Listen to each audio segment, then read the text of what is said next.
de escalabilidad. Porque si uno dice todas, y además dice no solo todas, sino que todas las sincronizaciones que se produzcan.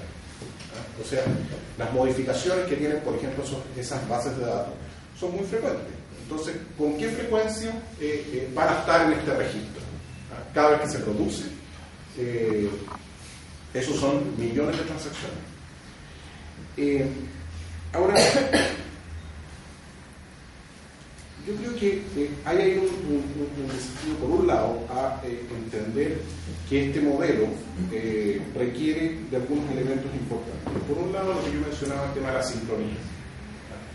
¿Cómo nos aseguramos que la data que está en este registro efectivamente corresponda a la última versión de la base de datos de Ripley, de país? Volumen, los vamos a tener todos, una parte acotada de ellos. Porque además, también otra cosa que discutimos en el café, ¿qué data requiere protección y cuál no? La dirección, sí, pero ¿cuál dirección? ¿Solo la de mi casa? Si yo tengo dos domicilios, ¿son los dos? Entonces, hay una serie de preguntas que responder. Y el uso que se le vaya a dar a eso, porque si vemos estas dos corrientes, por un lado el tema de protección, por otro lado, el tema de disponibilización de información, que además hay una serie de recomendaciones que hace la OECD respecto a cómo disponibilizar la data. Acceso, sin restricciones, costo, no puede haber un costo asociado, copyright, ¿qué puedo hacer con esa data? ¿Qué no puedo hacer? Formatos, esto no puede estar asegurando una parte del mercado que solo se usan cierto tipo de formatos. Para decirlo en corto, no pueden ser archivos .doc, sino que tiene que permitir que cualquier persona con cualquier dispositivo puede acceder a esa información y a esos datos y puede manipularlo. Y si yo los manipulo, ¿qué puedo hacer con ellos? ¿Puedo generar una actividad comercial sobre la base de esa data o no? Y yo creo que ese paso, digamos, de lo que mencionaste, que se están empezando a publicar, y yo espero que eso siga aumentando con este concepto del Open Data. O sea, espero que el día de mañana nosotros nos hemos ido moviendo en la disponibilización de datos, primero con la ley de transparencia, a que se publiquen estos archivos escaneados en imagen de PDF, que uno no puede hacer nada con ellos, aparte de mirarlo. A procesos en los cuales ya no solo quiero eso, sino que además yo quiero poder trabajar esos datos. O sea, la discusión, la polémica que hay hoy día respecto de los datos de la CACEN. ¿Por qué no publicarlo? Que cualquier centro de estudio, cualquier universidad, cualquier persona incluso, pueda meterlos en una planilla Excel y sacar cálculos. Entonces, y ahí, y asociado a eso, la pregunta, bueno, ¿pero son todos los datos de la CACEN? Son algunos, y yo creo que todavía esa discusión no está del todo madura. Y con esto termino. Yo creo que, volviendo a lo que tú planteabas respecto de los asesores o de cómo se configura, mi preocupación de la configuración es que la complejidad tecnológica que va a tener esto va a ser cada vez mayor, ¿no? En términos de volumen, de escalabilidad, de formatos. Y por lo tanto hay un desafío importante a que la función que tiene, si esto va a residir en el concepto, a que la función tenga una componente muy fuerte de componente técnica, lo digo por el tema de volúmenes y las tecnologías asociadas.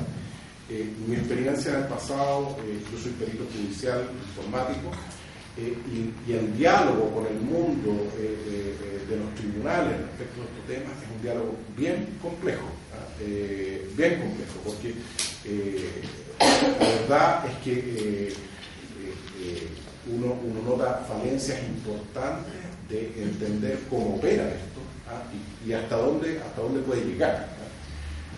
Yo dejo planteado un par de interrogantes. Yo creo que el modelo al cual uno debe apuntar, tiene que hacerse cargo de la escalabilidad.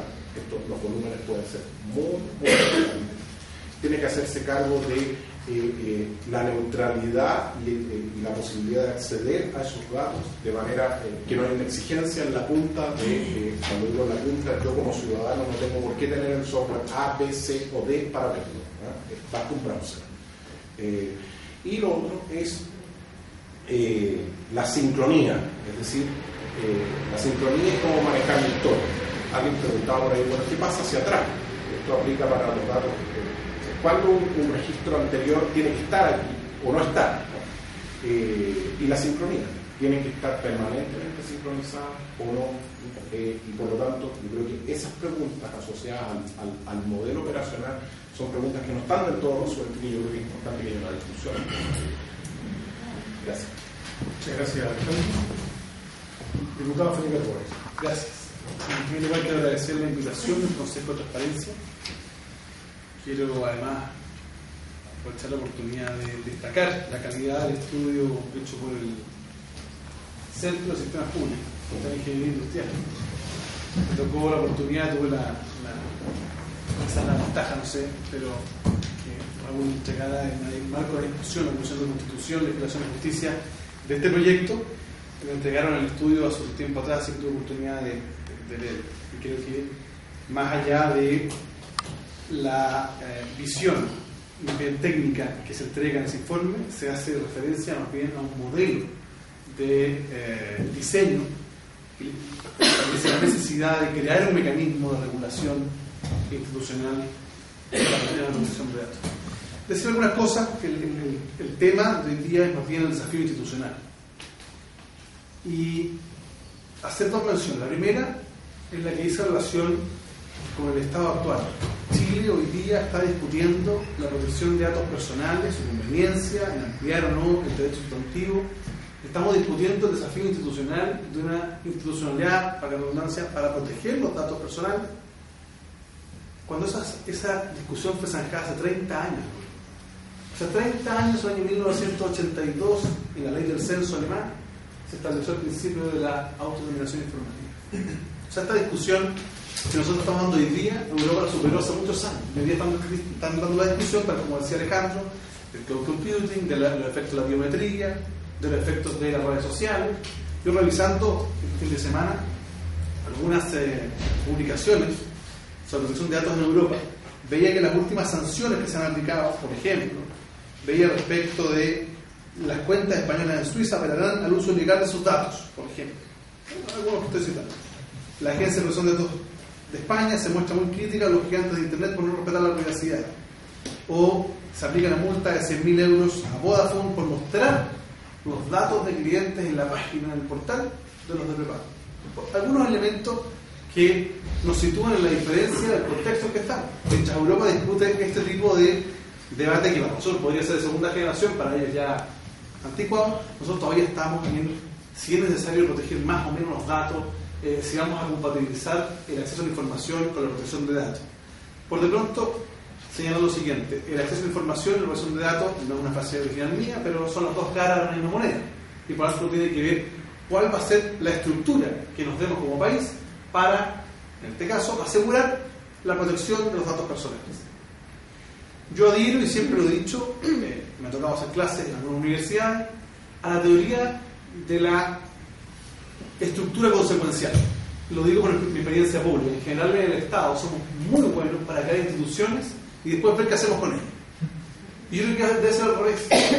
La teoría de la estructura consecuencial, que he planteado hace varios años, establece primero fijarse cuál es el objetivo, la naturaleza del derecho que vamos a proteger, y luego de eso diseñar una estrategia destinada a implementar mecanismos de protección, y en consecuencia la estructura es consecuencial a lo anterior. Si ponemos hoy día una estructura antes de la discusión de cuál es la naturaleza, el origen del derecho, creo que podríamos estar errando en nuestro objetivo principal, cuál es la protección de los datos personales. En ese sentido, me permitiría entonces ir más bien a un modo estático de lo general a lo particular, en el sentido de decir lo siguiente. En primer lugar, no cabe ninguna duda que a nivel